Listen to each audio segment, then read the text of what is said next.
What's up? What's up? Welcome back, ladies and gentlemen. Welcome back to another edition of the Boxing Voice Radio, coming to you live from the Wynn Casino here in Las Vegas out of the Blue Wire studio. I'm joined alongside Ring Walk Danny, and it is Fight Week. Tank Davis talking big talk, and I guess I mean that, or he means that literal, since he's saying he has cruiserweight power, and there's no way that our guest yesterday, Shakur Stevenson, will stand a chance with him because he has no power. So we'll be discussing the potential super fight that we had a chance to talk about with the opposite side of this fight in Shakur. He believes it is a fight that can happen.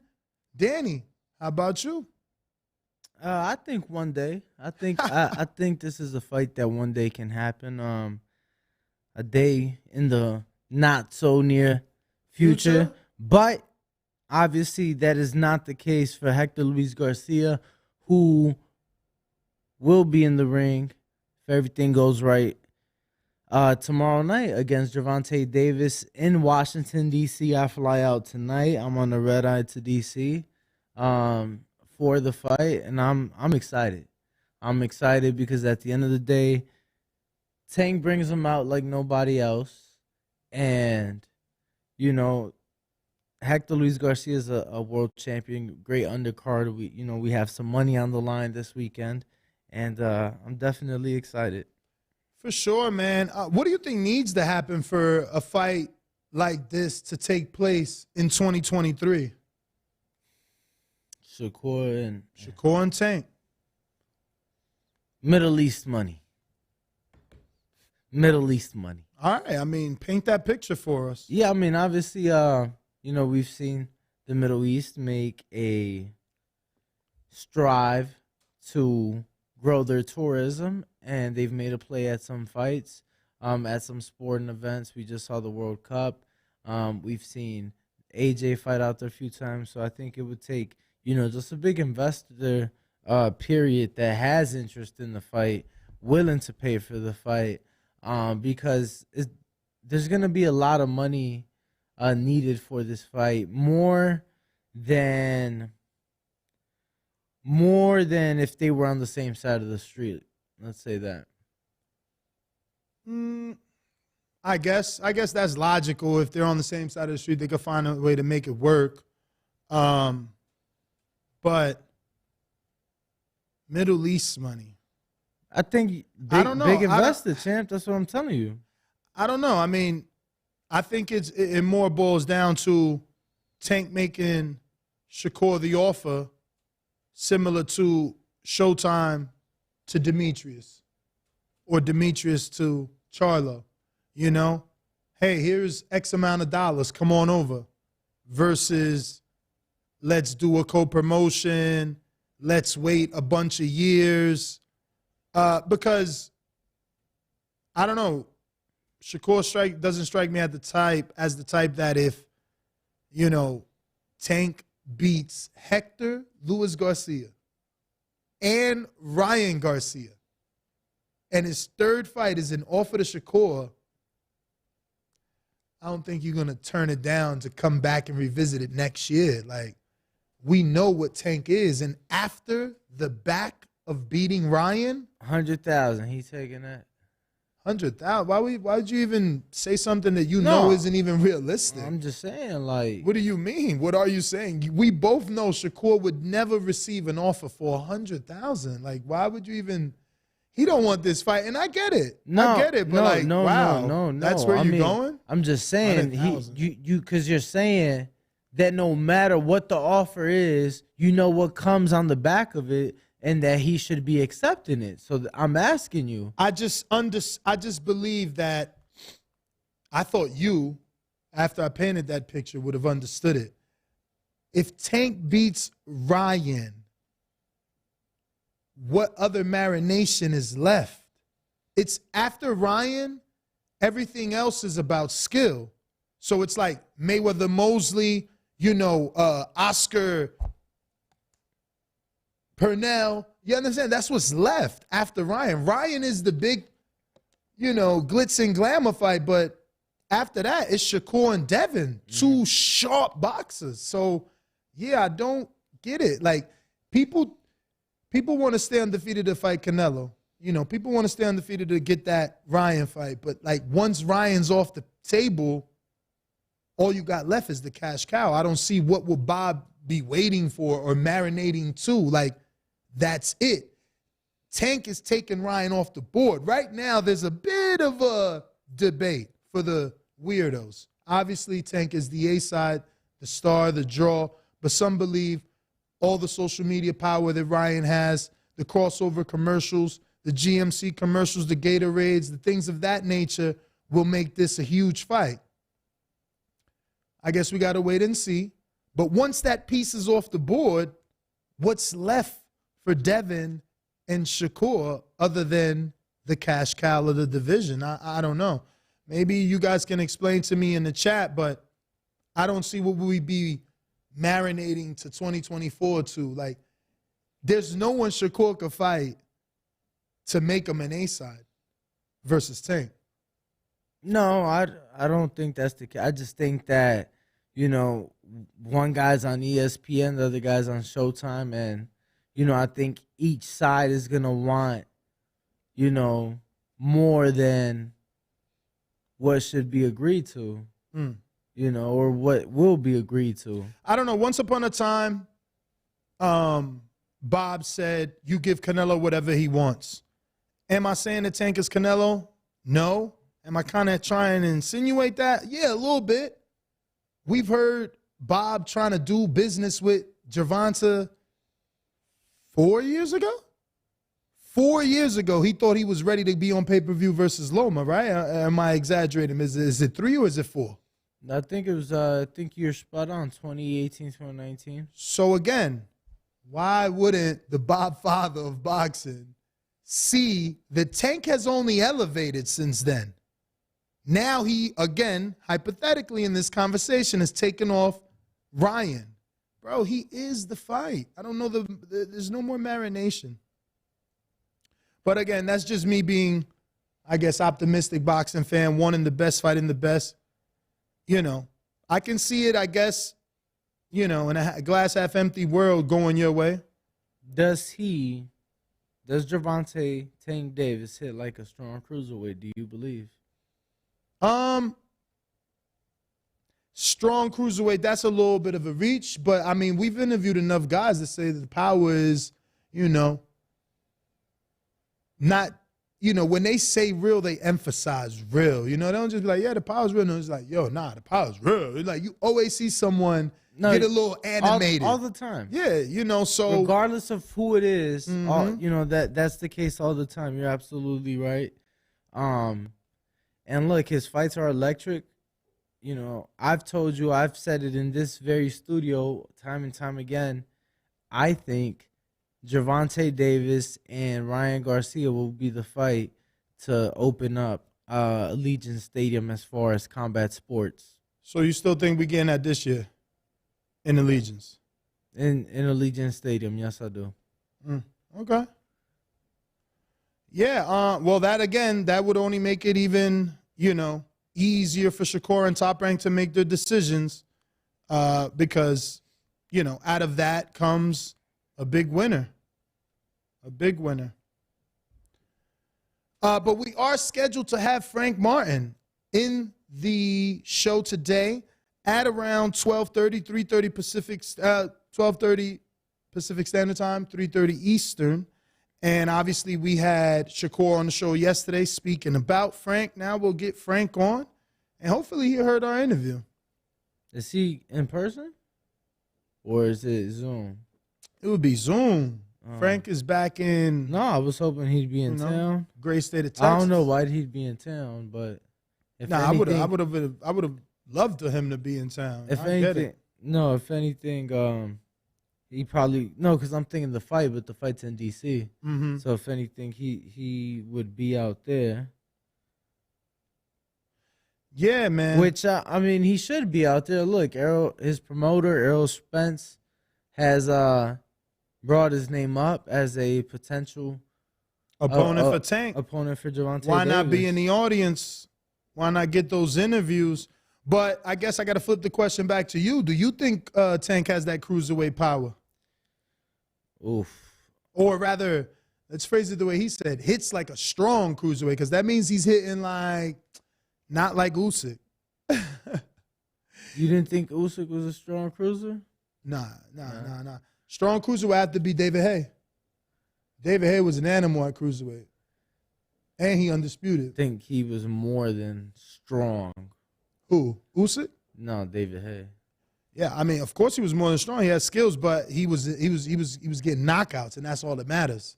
You know, that when you think strong in boxing, you think in knockouts. Yeah, but he didn't say he hits like a killer or a. But he's already a killer. I mean, my man only ain't knock out 2 people. Yeah, I don't know that he. I don't know, champ. What? Don't you know? That I'm gonna just say this. I feel that a strong cruiserweight would have knocked out Pitbull Cruz. Oh, okay. I see what you're saying. You know what I'm saying? You saying you can't hit that hard if you ain't knock out Cruz. Well, at the to your comparison, I cannot say that. Okay. But I mean, we all know he's strong as fuck. But as far as Shakur not being able to be in the ring with him, I have to disagree. And the reason is I know they've sparred. Mm-hmm. That aside, look, man, these guys are sparring the best of the best, all of them. You know what I'm saying? So Shakur is still getting in there with Jared Anderson. Now Jared is holding back, but you know what I'm saying? He's still getting work with bigger men, stronger men, more physical men. And I think that, not saying the edges to either guy, but both guys are ready to step into the ring with one another. Right now, we won't see it for any time soon, but right now, they're ready right now. They being Tank and Shakur. And Devin too, you know, whoever. I mean, yeah. It's funny that Shakur's mentioned in all these fights. He hasn't had one. Oh, What? that's dope. Oh, it's that one. It's funny that Shakur's being mentioned in this, you know, in this conversation. He hasn't had one fight at 35 yet. I mean, you mean what? Tank mentioned them. But that's obviously because people are bringing him up to Tank. Come on. Yeah, no, I hear you. Yo, Shakur's in the division now. I'm sure that's how it's coming about. No, absolutely. And I mean, still looking for an opponent, as we spoke to him yesterday, still looking for an opponent for his April 8th homecoming. Lightweight debut.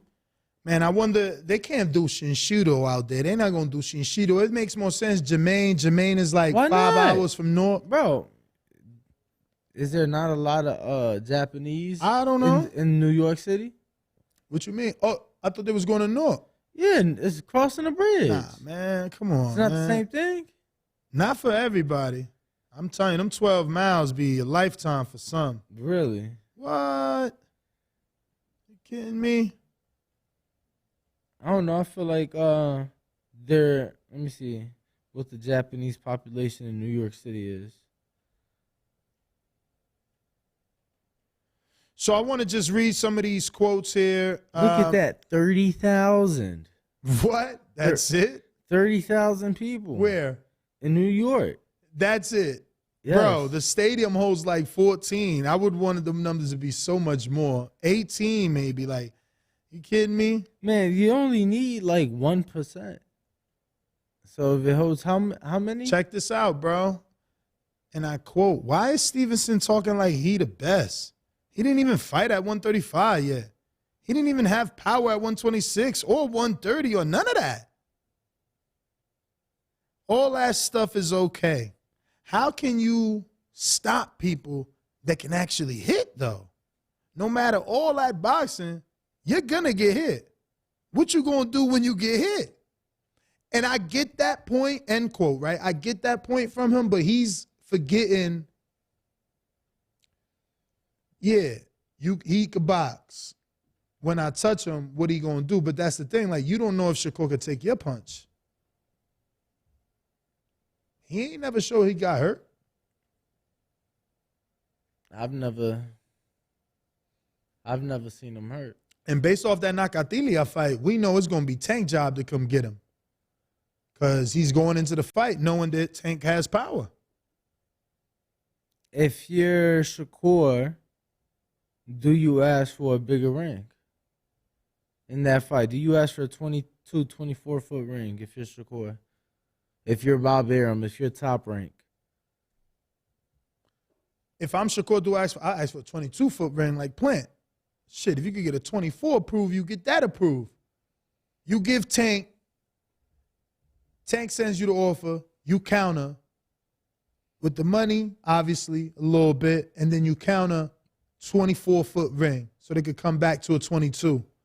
You agree to him being introduced as the champ, him walking out last. You just want the ring so you could do your thing. I like that. I just want the ring so I can do my thing. I like that. Mm-hmm. So you are in the belief that the bigger ring does help. And were you surprised? Yeah. Were you surprised? Of course, the ring helped. And were you surprised when Jose Benavidez Sr. revealed that to us in our interview with him yesterday? No, he did that before. I think he did that when he was in person. Like he told us that before, but I just believe that I legit fought in Javier Capetillo's gym. Bro, it's just like a fucking 10-foot ring in the inside.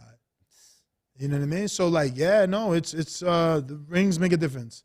You ever seen that let's call it a reel of the two call them Asian boxers inside that little ass ring, and it's just like boom, boom, boom. Yeah. It's like inside fighting. Yeah, bro, rings make a difference. Absolutely. Ask Anthony Joshua in a rematch with Andy Ruiz.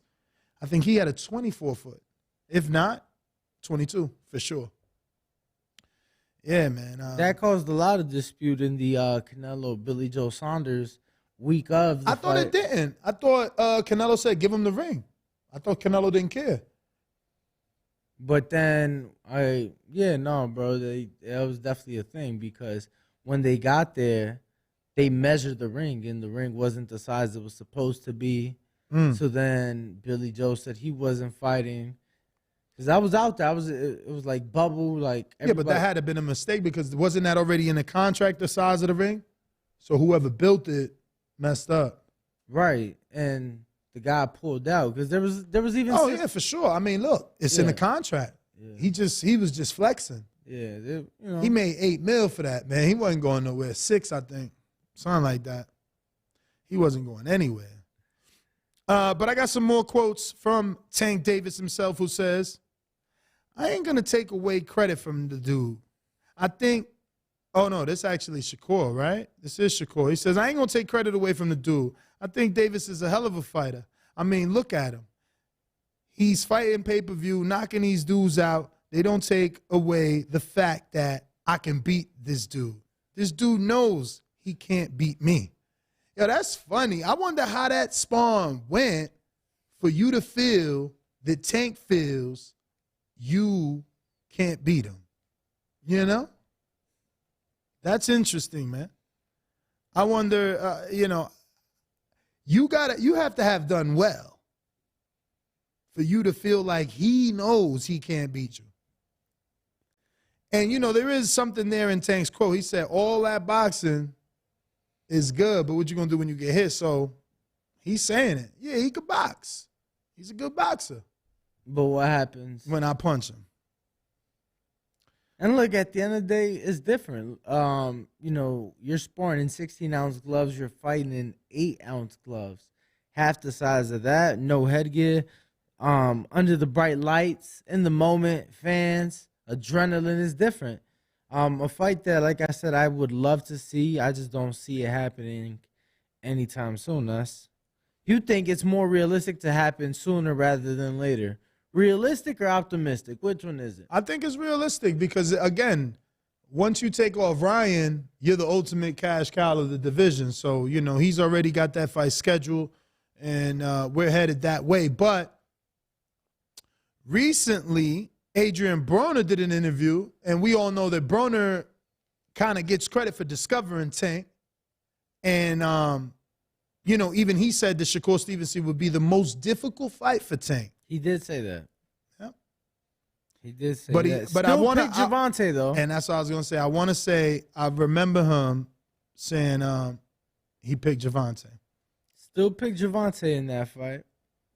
Not surprising, as they have a very close and long-lasting friendship.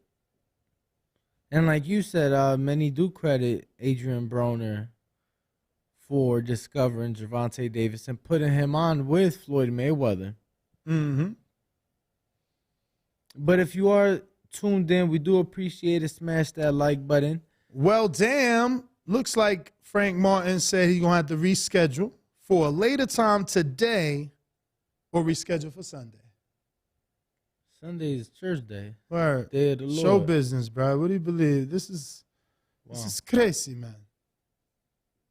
It's crazy, man. I hate that. Well, that's not good. It happens. That ruins it because, you know, obviously Earl wants him to fight Tank. Tank is fighting Saturday.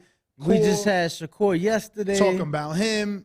It would have been beautiful if the pieces could have just fell together properly. But it is the life that we live.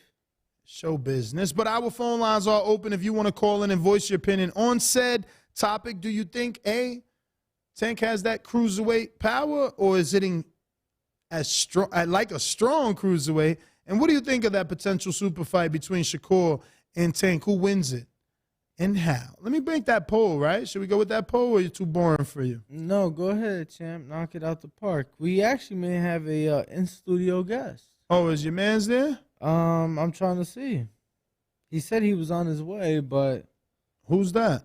Well, I don't want to say in case he doesn't show. Oh, okay. Maybe another show. No worries. So, for Tank, what are we doing? For Tank, what are we doing? We doing by decision, or we only putting KO because that's what he do? Nah, I mean, you got to do both, right? You got to do both. Yeah, I'm joking.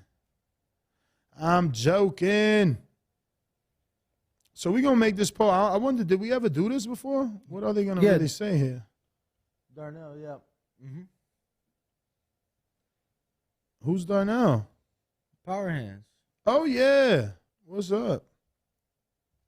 Bro, you have like the memory of You never told me that was his name. Alzheimer's individual. Yeah, we'll go to commercial and then bring our guest in studio and be right back. Yeah, and while we go to our break, you can go ahead and come down to youtube.com/The Boxing Voice. Not only subscribe and like the YouTube video, but also vote on our poll, Gervonta Davis versus Shakur Stevenson, who wins and how. We're going to be looking for those results here in just a bit, and we'll be right back in a second.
What up, what up? Welcome back, ladies and gentlemen. Welcome back. And we're joined alongside Darnell from Power Hands. And we had the pleasure of meeting him at the WBC convention and getting a little bit of the backstory, because for us, we really only knew Power Hands because of Andre Ward, but it was really amazing how that story came about.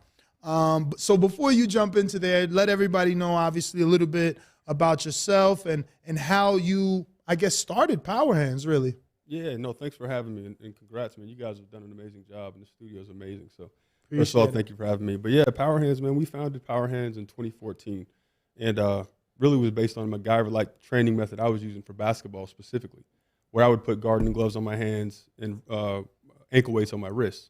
So it made dribbling the ball far more difficult when you were training versus when you were playing. So I did that for years and years, and eventually started training NBA guys, college guys, and the feedback was amazing. So I was like, let me make this an actual product. Let me put the weight in the hands. You know, you think of all the workouts you do, squats, bench press.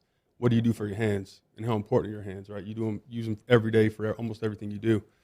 And, man, we formalized it, made it a company in 2014, started off in basketball. And then fortunately, Andre Ward got a glimpse of it on a basketball player and said, hey, I've been shadowboxing with dumbbells for years. It's not natural to hold something. I'd love to incorporate these gloves and help you kind of create that product. And so that was kind of our entry into the boxing market. And obviously with a guy like that, you know, it was amazing to have him, you know, be a partner and be involved in creating that product. And how quickly after Power Hands began did Andre Ward reach out? Man, you know, it was within the first year. Oh, wow. Quick. Yeah. So our marketing strategy was we didn't have a big budget. So we used influencers, right? So we went after all the big basketball trainers and basketball influencers. And Andre's a big basketball fan, of course. And I remember one night I got an email and it said, hey, this is, you know, my name is Andre Ward, you know, I'm a boxer, you know, world champion, da-da-da. And my first thought was, you know, I've been a boxing fan since I was little, so I thought, yeah, okay, Andre Ward's emailing me about getting involved, and we're less than a year old. So I didn't believe it was him. And we got on the phone the next week, and I mean, you guys have met him. He's just a humble, solid guy, had great conversation. He wanted to understand how it benefited his body, you know, and how he saw it incorporate, yada, yada, yada. So it was fairly quickly after. And then, man, it took off in the boxing space, and it's been amazing. But again, coming out with a guy like that, it's kind of one in a million type guy, you know. Is it even a fair question to say what's been more beneficial for you as a company, basketball or boxing? Because boxing is such a niche sport. Or could you surprise us with the answer? Yeah, here's what I would say. I think boxing probably took off faster in terms of people around the sport knowing our products and us seeing different fighters, right? Seeing a Gervonta Davis and Ryan Garcia, guys like that using our product, and we've never met them or worked with them or have any partnerships, and they're using our product, and it's like, wow, we're getting superstars to do this, you know, in the first 6 months we're in business, or at least in the boxing business. Basketball still is such a big sport, right? I mean, 30, 40 million kids that play basketball. It's a hard market to beat. Obviously, it's a global market. So we probably, I'd say the mix is probably more 70-30 when it comes to basketball boxing. But, you know, the boxing space, I mean, it's a passion of mine outside of basketball. So I love being in it. Do you have more success, you think, with like college and high schools, or is the professionals, obviously because of the money, is where the money's at? You know what, from a marketing perspective, we had to use the influential voices and names to gain credibility and have a validation for the product.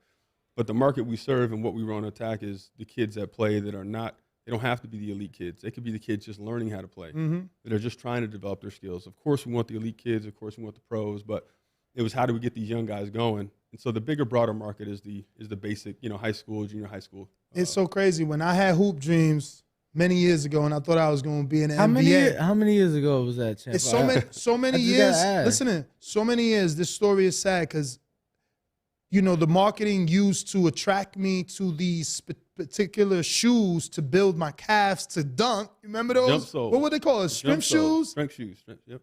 Bro, it's on Eastbay, and Eastbay closing their doors. No, they done. No, that's what I'm saying. No, New Year's Eve, that was it. Well, they there you done, go, bro. So that's what I mean. It's like I found those shoes through a magazine that, like, I don't even know how I got Eastbay magazine. Bro, and people don't understand, like, my little brother doesn't know what Eastbay is. I feel like I barely know what Eastbay, like, I call, you know, the end of the fire in Eastbay. You could still get retros on East Bay when I was I say all that to say to go back to like the basically moving units. Like I feel like coaches were putting that information in our hands. Like, yo, get these shoes. How do I get them? On this magazine. So that's why I'm asking, are you attempting to reach out to like, I don't know, the districts or to get involved in the curriculum so that it could just be instilled in school?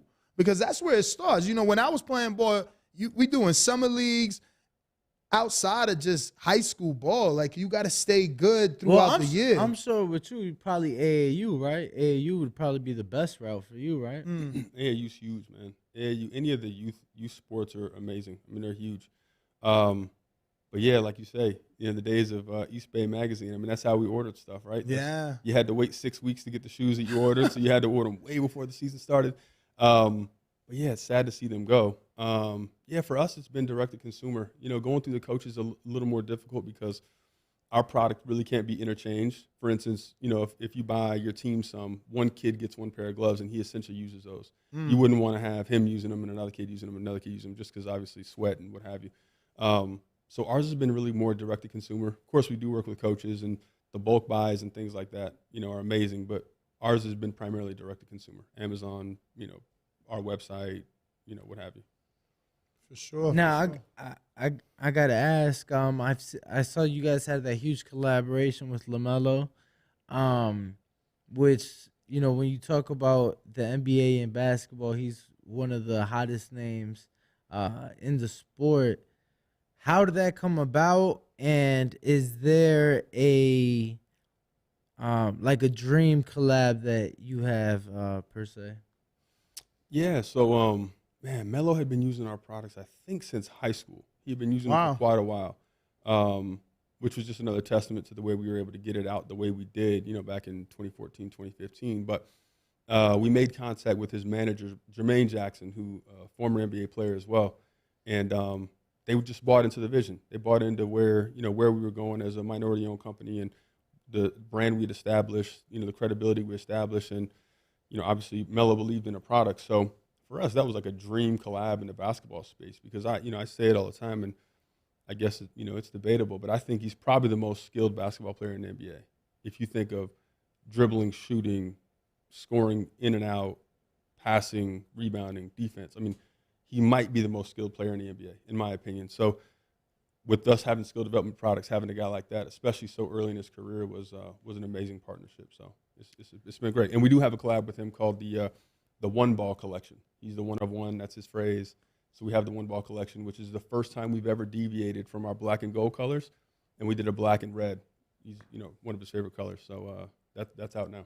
But a dream collab, man, there's a bunch of folks. The guys like Ryan Garcia, guys like Tank Davis. I mean, they've used our products. We've never formally discussed anything, but I think in the boxing space, those would be really good collabs. Shakur, Stevenson. I mean, that especially that weight class. Yeah, there's a bunch of guys, man, bunch. I want to know more about the suit, man. I got to see it at the WBC convention. Was very impressed because, once in my life I was doing a lot of calisthenics, so I got that 40-pound vest, but that is very uncomfortable to run with. It was good to do pull-ups to increase my count, but trying to jog with that is just you bruise your shoulders. Obviously, you gave Shadeja Green one at the WBC convention. I seen her post that she's loving it. Yeah, what's it made of? Is it sand? How much does it weigh? Can you put more weight? Is it just specific weights? Like, tell me all about the suit because Jared Anderson uses ankle weights. This is probably something, and he's a heavyweight. Like, he's the first heavyweight I've seen using ankle weights. So, like, this is probably something he would be interested in because he wants to be faster than normal heavyweights by using ankle weights. So, just wondering. Yeah, the power suit came about 3 or 4 years ago. We started working on the power suit, and we saw a space in the market where there was a bunch of weighted vests. And a 40-pound weighted vest, I mean, I had 6 knee surgeries. 40-pound weighted vest, there's a lot of weight that's compressing down on your knees, your hips, your, everything. It's all downward force. And so what we aim to do, and with the patented power suit that we have, it's a 10-pound weighted suit. It utilizes iron sand like our gloves. So it's a rubberized weight. So it wraps around your thigh. There's 2 chest plates, 2 back plates, and it's 10-pound standard. You can't increase the weight. just our gloves. We've kept that weight for a specific reason, and it was we don't want to introduce injury, but we do want to give additional weight. And neurologically, outside of doing something like pull-ups or what have you, neurologically your body shuts down when it feels too much weight because it knows it's foreign. So 10 pounds for the whole body is kind of that area where your body will still feel like it's you. Neurologically it feels like it's still you, and you can train and get the benefits, from actual performing the things you do with the weighted suit on. So it's a neoprene. It's like it's a one piece. It's you can wear clothes over it. You can wear clothes under it. And just dip it in water and it's great. Also, not just obviously you have a huge market in basketball and boxing, but football players are using this. Baseball players are using this. Soccer, yeah. So, sorry, because I got a text. It's funny. Someone's listening to the show and say, "Yo, I just got a boxing program approved in my school." Member Maestro, a.k.a. Amilcar, is a public school teacher in New York City. And it's something that we've been talking about a lot because, right, like in public school, or at least when I was there, we had wrestling. Some of these rich schools, they got fencing. Why can't we get boxing? If we got football in all these schools, why is boxing like this, scary sport if they're allowing wrestling and fencing and all these other things? And I never understood it, but this teacher just accomplished it. So shout out to Milcar, man, in New York City. Big time. Awesome. I feel like it's just such a niche thing, man.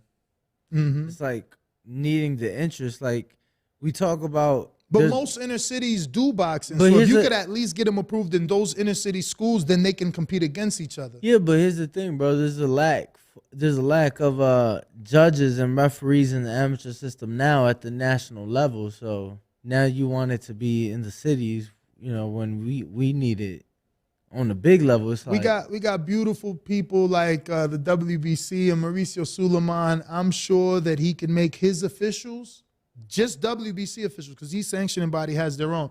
I'm sure he can make his officials available for public school tournaments and things of that nature. He's got the Sugar Burt tournament, which is WBC. He does a lot, and that's only one sanctioning body. There's other people in this sport that can help with that for sure. It could be a feeder development too for those officials kind of going into wanting to be professionals like they do in NBA or NFL. That wasn't my first convention. I remember when I went to the one in Cancun, I met an official, and I got to learn about officiating. And you can't just get a title fight. You have to have a certain amount of rounds under your belt, certain amount of regional fights under your belt. So you're right. It can be a place to get these officials some experience that they also need, because that's what's ruining boxing is some of this judging and the lack of officiating. Like, if more referees knew how to take a point, we probably won't have situations like Pritchard Cologne. And, if they started using this instant replay like other sports use, we'd probably get the correct results for some of these big fights versus the controversy. But outside of, Power Hands, were you already a boxing fan?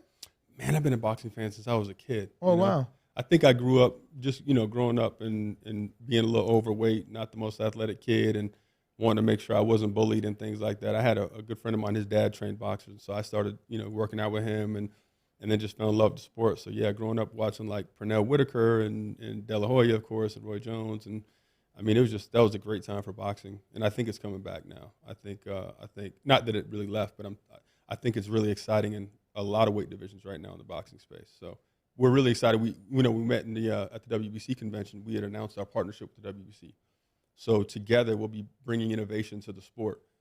Boxing it's an older sport. It's kind of an antiquated in terms of innovation. So outside of the products we have today, the idea is we'll collaborate to incorporate other products, whether it be medical device, healthcare, rehab, training, what have you. So maybe adding a boxing league, high school, junior high school. That's boxing what's league needed. Yo, that's dope. It's funny. Think about it. We talked about East Bay, and you were able to get Power Hands into East Bay right before they. Yep, because they were owned by Foot Locker. So Foot Locker owned East Bay, or there was some connection. So that's how we got through East Bay. Yeah. Okay, that's pretty dope. Yeah, I was just gonna say, this conversation is needed on a greater level because boys and girls clubs are gone. Like, some are there, but there used to be dozens in inner cities. Like in my own hometown, they've taken them away. Like Shaq's is still there because he's Shaq. But like most of the Boys and Girls Clubs are gone. That's where most of the boxing was happening, and that's gone. So, yeah, man, it would be amazing if somebody can do it, citywide or statewide, put it into the schools, because it's like you said, we'll be able to, not only would the officials get to be able to have that feeder shot, but we will too, because it will give us a new crop of fighters. We won't keep losing them to basketball and football. Yeah, it'd be dope to get a media play around that too. I was talking to a group, man, and I said, growing up, when we grew up, you could watch the Olympics on TV, right? The Olympic boxing was on TV. Nowadays, I mean, to catch it on, you got to catch a streaming device or something. Like, you just don't know the fighters that way, It's not even as big as it was, though. Like the world stopped back in the day for the Olympic. I don't think. I mean, do they get the same amount of views, or is the World Cup still the biggest thing? No, I mean, I think, the World Cup's always the biggest thing. But I just think that the last one was so weird because of the pandemic. It wasn't that the same. But boxing, it looks like we're not even going to get it. Yeah. There's always something new with boxing, and, is it going to be part or not? As of right now, if I'm not mistaken, it's a no. So for the next two, right? So I feel like when we were in Acapulco, you said that Dre enjoyed the gloves so much he's part of the company now, right? Yeah, so Dre's an equity holder. So when he came on board, it's funny because he was kind of on his hiatus at the time. And then he had signed with Rock Nation, and he was coming back for like his first fight. And so Rock Nation reached out probably 2 weeks after he signed and said, hey, we just met with Dre, we just signed him, and one of the first things he said he wants to do is partner with you guys in bringing your innovation to the boxing space. And so, Dre's one of those guys, he's very intentional. Like he's not the type of guy to jump into something if he doesn't really believe in it. And so he's the guy that when I get on the phone with him, like he wants to get down to the details of like how we're manufacturing and develop it. He had a really good friend that was a designer at Jordan Brand forever. And this guy, top designer, everything. And he was like, I want you to meet with Jason. His name was Jason Maiden, solid guy. I want you to meet with Jason to go over the design, what we can do with this, and da-da-da. So Dre was very integral in like actually creating that product because it's different than our other gloves. It's more flexible, right? It has more breathability. There's other things that took place. So yeah, he's an equity holder, and we still discuss the business and everything moving forward. So he's been very integral. So he completely designed the boxing power hand. Yeah, together, me, Dre, and then my co-founder, who's also my wife, Danielle Serenity Jones, we designed the boxing glove. Which is interesting because you said in one of the conversations, he said it's unnatural to hold something in your hand. I feel like inside the glove, there's a leather strip. Did he have you put anything for them to grip or no? No. So essentially he was saying like your hands are kind of loose, right? And I don't want to misquote, but your hands are loose kind of until contact versus being clenched, right? For sure. So he's saying if you're holding a dumbbell and you're sitting here doing these punching movements, it's unnatural because you're not clenched the whole time you're punching. Very true. And so he was saying that, but he also was talking about how you punch at different speeds with different weights. So 2 or 3 pounds, it's okay to punch from an under standpoint, but if you're overhand punching hooks, there's damage that can be done to your shoulders, your elbows, what have you. So with gloves on, especially at 1 pound, 15 minutes, you can punch at all angles, high velocity, right? And the risk of injury is completely reduced. So, yeah, he's been super integral, man. He's been amazing. Nah, for sure, it is more difficult to do like left hooks with dumbbells. Mm-hmm. Yeah, that's interesting. It's funny because I've seen Johnny Rice in the gym, and that dude uses 10 pounds. 10 pounds each hand. And you were specific in the suit not being a different weight. What about bigger guys or football players?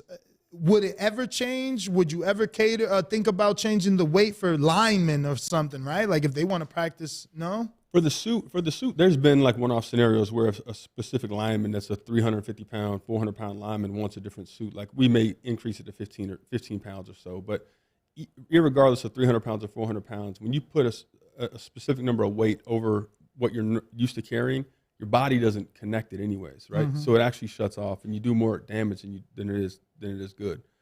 Weight resistance is fine, but it depends on how you're doing it. If you're jumping, the impact on your knees depends on how you're using it. If you're doing pull-ups, not a big deal. Step-ups, not a big deal. But we've kept it very standard. We didn't want to introduce injury, but we did want added weight resistance. And really the benefit, people think about the gloves and they think about upper body strength or whatever, it actually improves your kinetic chain, which is your core strength, core stability. If you think about balancing yourself with weighted gloves, your core has to stabilize you. Mm-hmm. So kicking a soccer ball, you could improve kicking a soccer ball. You could increase your vertical jump. There's all these things that take place with a weighted glove, and it's based on improving the kinetic chain. And there's some studies and things out there that they've actually proven this. So how long has the company been around? We launched in 2014, October of 2014. So it's about 7+ years. Who runs the social media? So we just got a new guy actually. Okay. We had a third party group. We just got a new guy, Eric Cornacion. He's a big boxing fan too. And so Cornacion sounds Puerto Rican. Filipino, I want to say. I've seen some humor on a lot of the posts. Yeah. I think there was this one where player kept fumbling, nobody could get the ball, and they're like, "See, if you train with power hands, they would have been able to grip the ball." So yeah, we try to add some levity, and try not to be intentional about like trying to sell people versus like educating and saying, "Here, we're going to educate you on why," but then you got to throw some things and add some levity, so it's not always so like serious about selling a product. So I gotta ask, man, because speaking of selling, have you had the conversation with Dre to be more? I mean, I feel like because people respect him a lot. I feel like if he maybe chose certain fighters or just went to certain places, he can maybe move a lot of units. Is that just not his thing? He wants to be in the back. Have you had that conversation? Do you care if he takes a bigger role to sell more units, or that doesn't matter to you? Yeah, no. It's all about time. And Dre retired obviously, and obviously he's a devout family man and what have you. And so as involved as he can be with the time that he has, he's always been. There's been certain fighters that have asked him to come kind of help out in camps or give advice, and he'll call us and say, "Hey, I need you to send some product to XYZ. I need you to send some product to XYZ." So he's always been very good about that. He's always been, one of the best athletes. We've worked with a bunch, from David Ortiz to Isaiah Thomas to a bunch of guys, but Andre's been one of the best in terms of like actually. Wait, Big Papi, David Ortiz? Big Papi, yeah. Shout out to my Dominican brethren. Yeah, Big Papi. He was one of our ambassadors. He's an equity holder. He is as well. He's an equity holder. Oh, nice. Last 2 years. Yeah, last 2 years of his career. Papi on the baseball side. That's got to be amazing to make a product that fits every sport. Because now I can see them using the baseball bat, or even trying to pitch with it, right? Big time. That's crazy. They've done studies with weighted gloves on pitching, increases throwing power, throwing speed, bat speed, even golf. We had a golf product that we never even took to market that ended up on the Golf Channel. And our patent attorney called me and said, "Hey, your gloves are on the Golf Channel." I'm like, "Nah." He's like, "Turn it on." So I turned it on, and they were on the Golf Channel. Martin Hall was talking about increasing your club head speed to hit the ball further. We hadn't even taken that one to market. We had just sent out samples of some golf trainers to get feedback. So it's amazing. Like when you start to think about all the markets, I thought about it just for basketball when I first came in. It was just basketball, and then and that's because you played, right? That's because I played basketball. Yeah, tall as heck, man. Yeah. How old? 6'6"? Man, 6'2.5". What? 6'2". Wow, I thought you were taller than me. You look tall. It's got to be the suit. 6'2". Yeah, he does look tall. Right? Yeah. 6'2". What the heck? 6'2". Now, it's such a great product, and you've had so much success. Has this, I don't know, opened your appetite for different lanes and avenues of innovation for different products, not Power Hands, just other companies, or are you just sticking with this because basketball is your passion and it's brought you this far?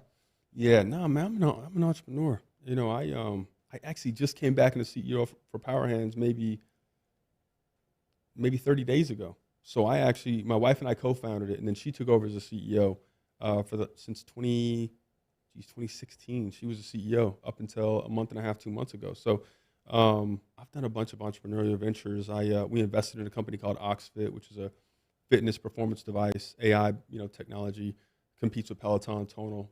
I was an executive there for the last year and a half, and we got off to a great start. But I advise entrepreneurs, and I love the entrepreneurial space. So this won't be the last one, and we're actually going to be looking for a CEO for Power Hands. We'll do a worldwide search for a CEO here in the next 6 months. Oh wow! And then I'll jump off, and again, like I said, I have ADHD when it comes to So You know, what's the next big project? I don't know yet. I've got so many things I'm passionate about. I'm not really sure. Maybe it's starting a boxing league. Yeah, Maybe it's a high school boxing league. we would definitely love that. We have a foundation as well. I'd be remiss if I didn't mention, called the Power to Give Foundation. So as you were talking about that, I was thinking, man, through our foundation, we could actually probably do some stuff, even Absolutely. if it's grassroots, just to get the ball moving. Yeah, because we're losing gyms, man. Yeah. The cities don't have. I mean, obviously here, I probably sound bad saying that here because there's a gym in every corner in Vegas, but it's not like that on the East, man. I lived in the East Coast a lot of my life, and it's not like that on the East. And even here, I bet you can't, off the top of my head, I don't know of a free gym for the kids.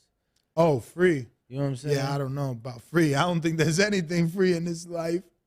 That's what I'm saying. Once they took Boys and Girls Club, I don't know, where would you? I mean, I remember in my neighborhood, we had a church basketball club, but it was in the basement of the church. So But see, that's what I'm saying. Like, if you're an 11 or 12-year-old in school, you might have to pay like your uniform fee, but the basketball coach ain't charging you no registration Which is fee true. to hoop for your school. Like, which is true. And this is you why paying for AAU, Yeah. right? And this But- is why getting it approved in schools is easy, because most gyms, basketball gyms, have enough space for a full court and more, right? So there can still be a Here- section of that basketball for boxing. Here's a problem, bro. You're gonna get people involved that ain't got no business being involved. Like, there is Not only that, but the there is basketball tickets basket- sell. Boxing. There's basketball and football coaches, and basketball is different, right? But with football, like, they have no business coaching, and they're gonna get a player killed.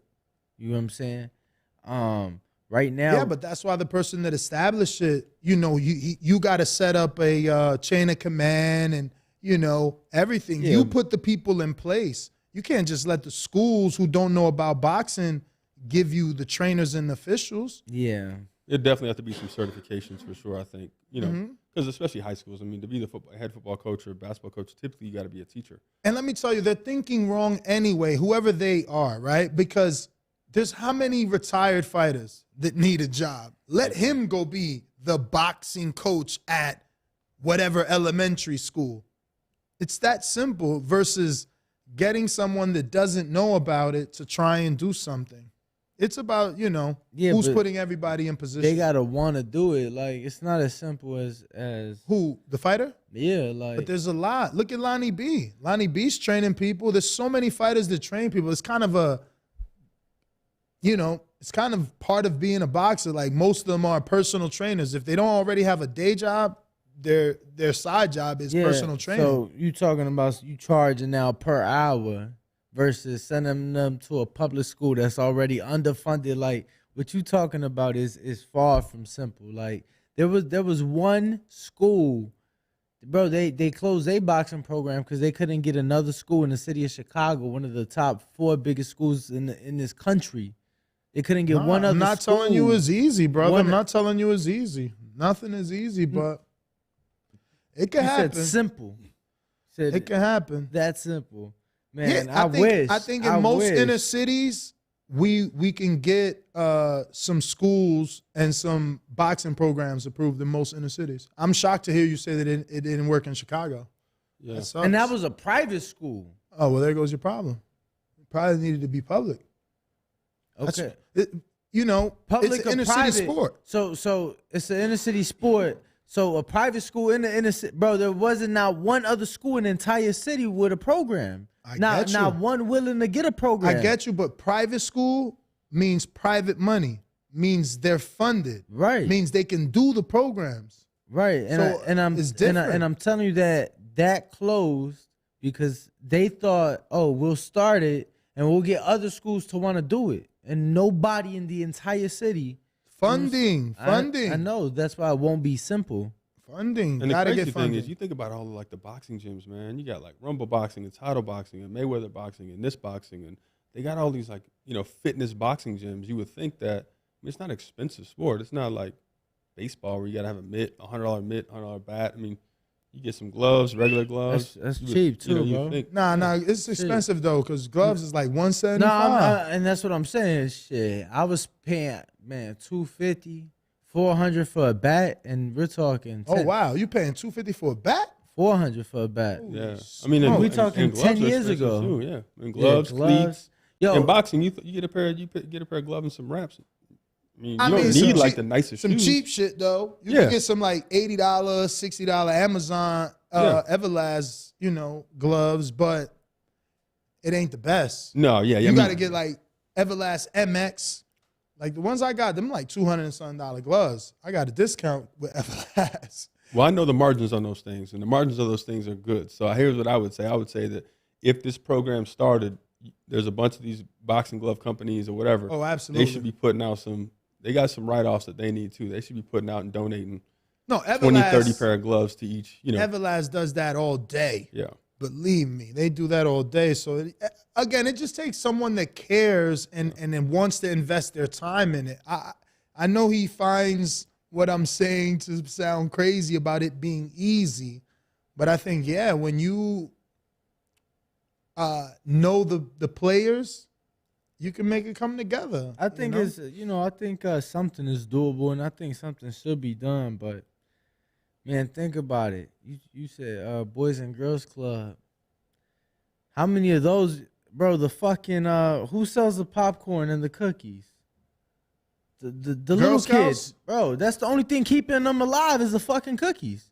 No, that's huge though. Nobody cares about the camping anymore. Nobody, like, who's going to learn to camp and tie knots, bro? They teach those kids to sell cookies and popcorn. I hear you. I can't talk about now, but I was a Boy Scout. I did the whole sleepover, and I had to learn my knots. Man. Had my little red utility knife. You talking 40 years ago, brother? I know. I'm just saying. I can't talk about now. But when I went, we was tying knots, man, cooking marshmallows. I don't even hear about those things no more.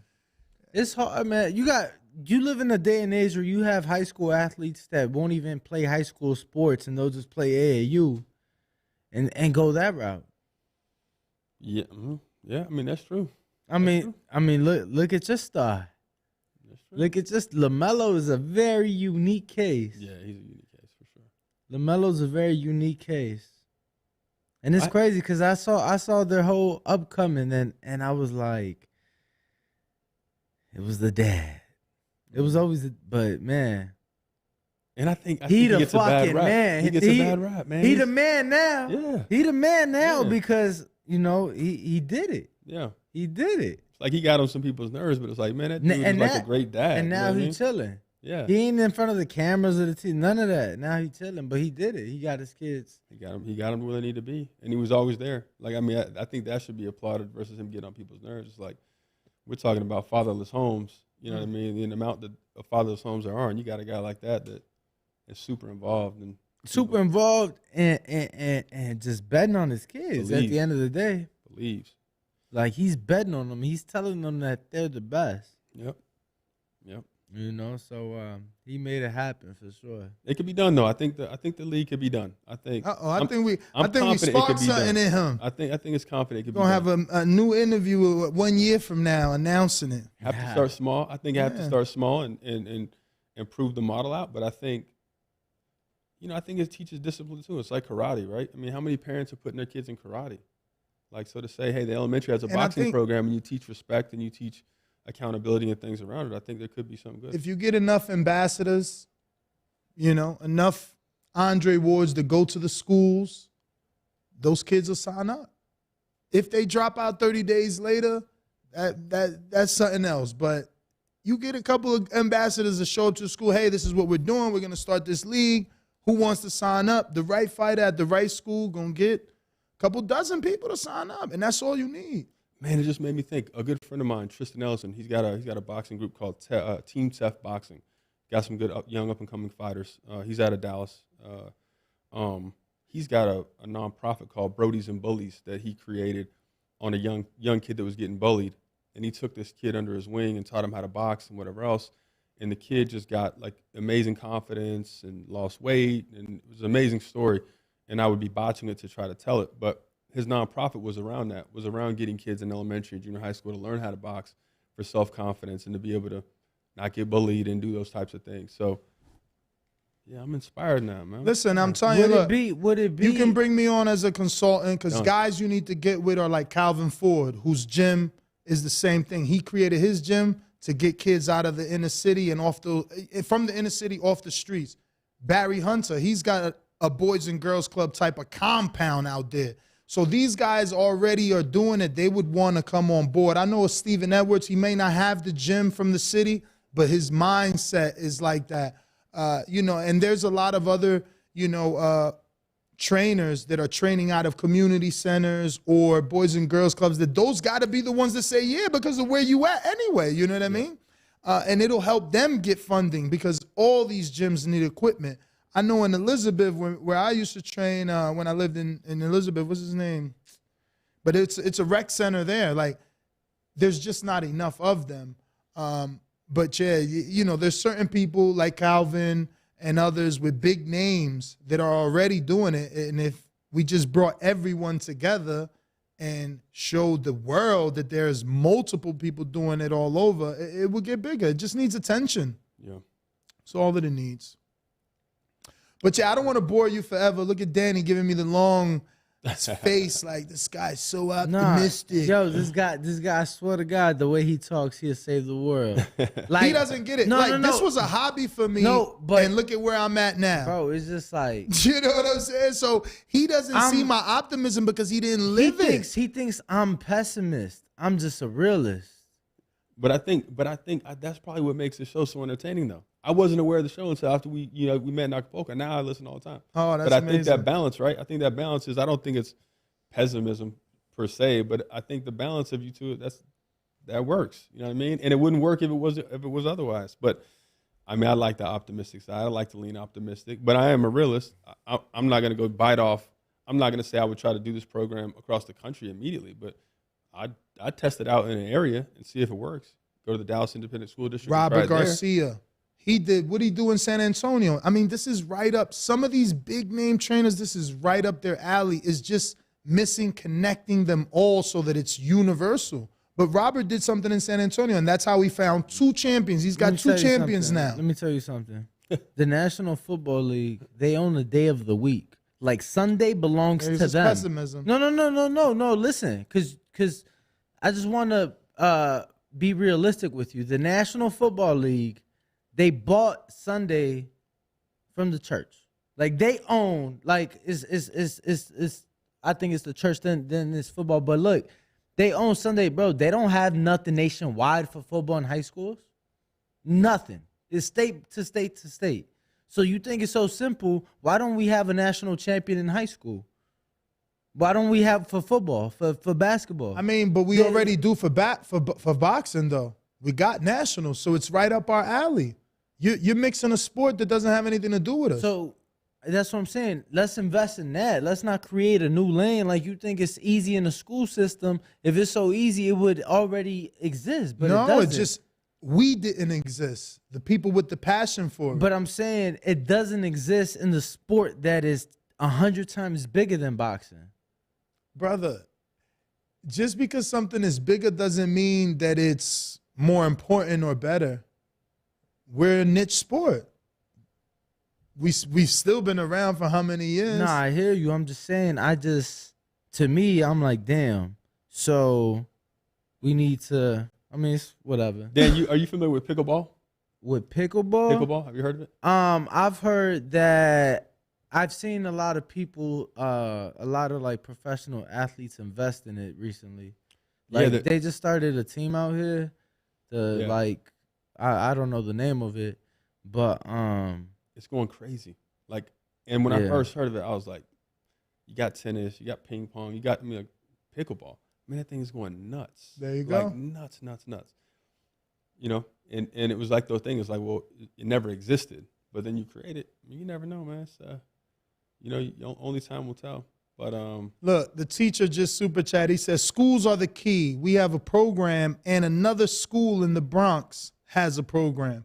We should build the model in New York City through the USA Boxing and expand. I'm telling you, it takes one, bruh. It takes one, and it may not be easy, but It can get done. No, you just kept saying it'd be so simple, and I'm like, it wouldn't be I think simple. for people, for specific people, if you know the players, you know the players. Again, if you can get in touch, if you got the funding and you can get in touch with Robert and the other coaches that I named, they need equipment. They need attention on their gyms. They want more publicity so they can get more kids into their gyms because ultimately that's what they're doing it for. I mean, again, I bring up Robert and he's being a hater. He could be telling you the story because both of Robert's champions are your favorite fighters. They came out of nowhere. Who were the fighters? Bam Rodriguez and the brother. They came out of nowhere and they came based out that program that he created in San Antonio. Same thing I'm talking about. And now look at him. So he invested in a state he's not from, found 2 fighters where he's not from, took them under his wing, and now he making money off them. And his gym is still out there. His gym is still out there, But I don't know. I guess it's just because this is the only sport I love. Like I used to like basketball. Once that was a wrap, it was a wrap, Yeah. Yeah. But I don't want to keep you any longer. Please give out any social media you want the world to, follow you on. And if you just want to direct them to the Power Hands, that's okay too. And if I see you got some gloves there. I don't know if you wanted to show if there's anything different about these, or those are just the boxing gloves that Dre created along with yourself. The initial boxing gloves were our striker gloves, and which we still have those, but the newer version is the Power Fit gloves, which are boxing and fitness, but they're fingerless. So that way they mimic more like wearing wraps. But again, they 1 pound in each glove, size large and up, and you can see the weight strategic place here. So these are iron sand pouches here on the thumb, on the back of the glove, on top of the glove to mimic something more natural for the fighter. Exactly. Yep. So powerhands.com, powerhands with a Z. Social handles. My handle is Dr. Jones 32. Doctor? And, wait, you're a doctor? No, my middle initial is Ray. So it's gotten confused, but okay. I typically let it slide anyway. But no, doctor. But yeah, powerhands.com, powerhands on all the social sites. Follow us. Give us feedback, and we're looking forward to continuing to grow in the sport. Danny, a late question for you in the chat. Why don't we get more military boxing? Which is true, because look, we got Jamel Harry from there, even though that was Marines. I'm going to be honest with you. I thought, because, I served, I served for 7 years, and I thought that serving, I would, hear things, and did for basketball. I did for basketball, and, never for boxing. I found out about military boxing through, like, another fighter. I think Sean Porter maybe, or Ken Porter.